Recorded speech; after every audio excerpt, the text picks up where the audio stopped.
శ్రీ పొట్టి శ్రీరాములు నెల్లూరు జిల్లా కావలి డివిజన్ పరిధిలోని బోగోలు మండలం బోగోలు ఎంపీడీఓ కార్యాలయమందు ఎంపీడీఓ ఆధ్వర్యంలో సర్వసభ్య సమావేశాన్ని నిర్వహించారు. పై కార్యక్రమంలో మండలంలోని వివిధ శాఖల అధికారులు, ఎంపీటీసీ, జెడ్పీటీసీ సభ్యులు పాల్గొన్నారు.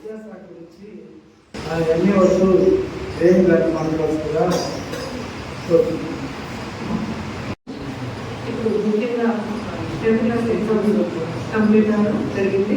చక్కగా కంప్లీట్ అవ్వడం జరిగింది. రిజల్ట్ కూడా మే 15th లోపల ఆలోచిస్తారని చెప్పారు. తర్వాత ఇప్పుడు ఉన్నటువంటి పిల్లలని మేము నెక్స్ట్ ఇయర్ 26-27 అకాడమిక్ ఇయర్కి జాయిన్ చేసుకోవాల్సి ఉంటుంది. ఇదే ఎన్రోల్మెంట్ డ్రైవ్ అంటారు. దీనికి సంబంధించి మా పాఠశాలలో ఉన్నటువంటి primary school teachers secondary high school teachers students అందరూ కూడా అడ్డూరు తిరుగుతూ క్యాంపెయిన్ చేస్తున్నారు. ఇప్పటి వరకు మాకు జిల్లా వాళ్ళు ఇంకా డ్రైవ్ పెట్టలేదు, అయినా కూడా ముందుగానే చేసుకుంటున్నాం. జిల్లా వాళ్ళు 9వ తేదీ నుంచి డ్రైవ్ పెట్టడం కూడా మాకు అనేక తెలియజేయడం జరిగింది. ఇక తల్లికి వందనంకి సంబంధించింది తీసుకున్నట్లయితే లాస్ట్ ఇయర్ ఎంతమంది పిల్లలు ఉంటే అంతమందికి కూడా అకౌంట్లో అమౌంట్ జమ అయింది. కానీ ఈ సంవత్సరం ఏం తెలియజేశారంటే 75% అటెండెన్స్ ఉంటే తప్ప వాళ్ళు జమ చేయమని చెప్తున్నారు. ఇంకొకటి కూడా ఎంతమంది పిల్లలు ఉన్నా కూడా 75% అటెండెన్స్ ఉంటే అందరి పిల్లలకు కూడా అకౌంట్లో అమౌంట్ జమ అవుతుందని తెలియజేయడం జరిగింది. నెక్స్ట్ GFLN ఒక ప్రోగ్రామ్ పెట్టింది. అంటే 1 to 5 క్లాస్లో అక్షరాస్యత అంటే జ్ఞానాన్ని పిల్లల్లో పెంపొందించడానికి చదువులు, రాయలు, చిత్రకళ ప్రక్రియలు అది మాకు డిసెంబర్లో ఒక ఎగ్జామ్ ముందుగా ఒక ఎగ్జామ్ పెట్టారు. ప్రతి బిడ్డ ఏ స్టేజ్లో ఉండాలని. ఇప్పుడు 75 రోజులు వాళ్ళకి స్పెషల్గా ఒక ప్రోగ్రామ్ అనేది మాకు ఇచ్చారు. డైలీ ఏం చెప్పాలి అనేది ఒక టైం టేబుల్. దాని ప్రకారం 75 రోజులు మా టీచర్స్ అందరూ కూడా చెప్పారు. మనకి 47 ప్రైమరీ పాఠశాలలు మండలంలో ఉన్నాయి, హై స్కూల్స్ కాక. 47 ప్రైమరీ పాఠశాలలో 30 పాఠశాలలు 80% స్టూడెంట్స్ కైలో ఉన్నారు, 20% స్ట్రీమ్లో ఉన్నారు. అలాంటి పాఠశాలకి బ్లాక్ రేట్ చేసాము. డైట్ వాళ్ళు అప్రూవ్ చేశారు. ఇప్పుడు అవన్నీ కూడా జరుగుతూ ఉన్నాయి. ఈరోజు ఒక 4 పాఠశాలలు ఇంకా స్టార్ట్ చేయలేదని మాకు వాట్సాప్లో వస్తే వెంటనే ఇక్కడి నుంచే నేను వాళ్ళకి మెసేజ్ పెట్టి స్టార్ట్ చేసేటట్టు చేసాము. అంటే 30 పాఠశాలలు మండలంలో చక్కగా 80% స్కై అంటే బాగా చదువుకునేటువంటి పిల్లలు ఉన్నారు.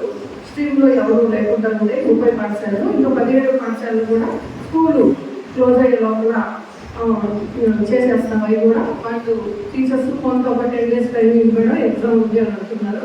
అందుకని కొంచెం ఆపెట్టారు అలాగే ఉన్నా కూడా. ఇక అంటే 9th క్లాస్ తీసుకున్నట్లయితే ఇప్పుడు బ్రిడ్జ్ కోర్స్ జరుగుతూ ఉంది. 10th సిలబస్ చెప్తున్నారు. ఇప్పుడు మిగతా అంటే 1 నుంచి 8వ తరగతి వరకు పిల్లలందరికీ కూడా SAT ఎగ్జామ్స్ జరుగుతున్నాయి. 10th ఎగ్జామ్స్ అయిపోయాయి. 9th కూడా 10th ప్రిపేర్ ఎగ్జామ్స్ అప్పుడే ఎగ్జామ్స్ కంప్లీట్ చేసి ఇప్పుడు వాళ్ళు 10th సంబంధించినటువంటి సిలబస్ చెప్తూ తర్వాత అక్కడక్కడ ఏదైనా డౌన్ ఉండేటువంటి పిల్లలందరికీ కూడా ఫోకస్లో తీసుకురావాలంటే ఒక బ్రిడ్జ్ కోర్సు గవర్నమెంట్ ప్రవేశపెట్టింది. అదైతే జరుగుతూ ఉంది. ఇక రీసెంట్గా తీసుకున్నట్లయితే ఈ మీటింగ్కి మన ఎంపీడీఓ గారు కూడా రావడం జరిగింది. బోగోలు MPPS బోగోలు బోర్డ్ స్కూల్ని NRI గారు బస్సు అమర ట్రస్ట్ దత్తత తీసుకోవడం జరిగింది. దానికి 1 crore పైగా ఖర్చు పెట్టామని చెప్పారు. చాలా గ్రాండ్గా మీటింగ్ కూడా ఏర్పాటు చేయడం జరిగింది. దానికి మా infra joint director Ramalingam sir కూడా రావడం జరిగింది. హై స్కూల్ చేస్తామని ప్రపోజల్ అయితే పెట్టడం జరిగింది. కానీ మా ప్రమేయం ఎంతవరకు ఉంటుందంటే గ్రామస్తులందరూ మాట్లాడుకొని ఇక్కడ బిఎన్ఎంపేటలో ఉండేటువంటి హై స్కూల్ని మోడల్ ప్రైమరీ స్కూల్ అయినటువంటి బోగోల్ని హై స్కూల్గా చేస్తాము. ఇక్కడ షిఫ్ట్ చేస్తాము. ఇక్కడ వచ్చేసి అంటే బాయ్స్ గర్ల్స్ కో ఎడ్యుకేషన్ స్కూల్ని బాయ్స్ స్కూల్ చేస్తామని ప్రపోజల్ ఉంది. మరి ముందు గ్రామస్తులందరూ మాట్లాడుకొని మాకు రిటర్న్ పూర్వకంగా ఇచ్చినట్లయితే మేము తర్వాత ఫైల్ రన్ చేసేదానికి అవకాశం ఉంటుంది. కాబట్టి ఆల్రెడీ కొంతమంది ఓల్డ్ స్టూడెంట్స్తో ఇంకా ఉండే పిల్లలతో మాట్లాడారు. మేము చేస్తాం మేడం అన్నారు.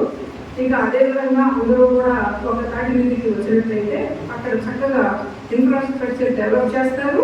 ప్లస్ ఇంకొకటి కూడా ఏంటంటే వాళ్ళు చాలా డబ్బులు ఖర్చు పెడతారు. ఈవెన్ గొడుసులతో కూడా వాళ్ళే ఇస్తామని తెలియజేయడం జరిగింది. ఇక్కడ ఉన్నటువంటి మొత్తం ఇన్ఫ్రాస్ట్రక్చర్ మొత్తం రేపు కాబోయే అంటే ఒకవేళ ఇది సక్సెస్ అయితే కాబోయేటటువంటి కోఎడ్యుకేషన్ స్కూల్కి రూమ్స్ సహా ఇచ్చేస్తాము. ఇంకొకటి కూడా గ్రౌండ్ కూడా డెవలప్ చేస్తామని తెలియజేయడం జరిగింది. కాబట్టి ఇక్కడ ఎవరైనా గ్రామస్తులు ఉన్నట్లయితే వాళ్ళు కొద్దిగా శ్రద్ధ తీసుకొని చేసినట్లయితే ఎన్రోల్మెంట్ పెరిగేదానికి ఎక్కువగా అవకాశం ఉంది. ఎందుకంటే ఎక్కువగా ప్రైవేట్ స్కూల్ నుంచి ఆడపిల్లలకి ప్రొటెక్షన్గా ఉంటుంది ఆ స్కూల్ అయితే. ఇవన్నీ కూడా ఇప్పుడు మండలంలో జరుగుతున్నటువంటి విషయాలు. ఇకపోతే ఎండిఎంకి సంబంధించి ఒక స్మార్ట్ కిచెన్ కింద మన మండలం ఒకప్పుడు 10 మెంబర్స్లో గోగుల్ మండలం కూడా సెలెక్ట్ కావడం జరిగింది. మండలంలో ఒక రూట్కి ఒక స్మార్ట్ కిచెన్ పెట్టాలని కూడా చెప్పారు. నేనైతే ఈ బాయ్స్ స్కూల్ని ఇచ్చాను. ఈ ఏరియాలో చుట్టుపక్కల పాల్పెట్టుకుంటా మూడు సీఎంపురం వరకు ఇచ్చాను.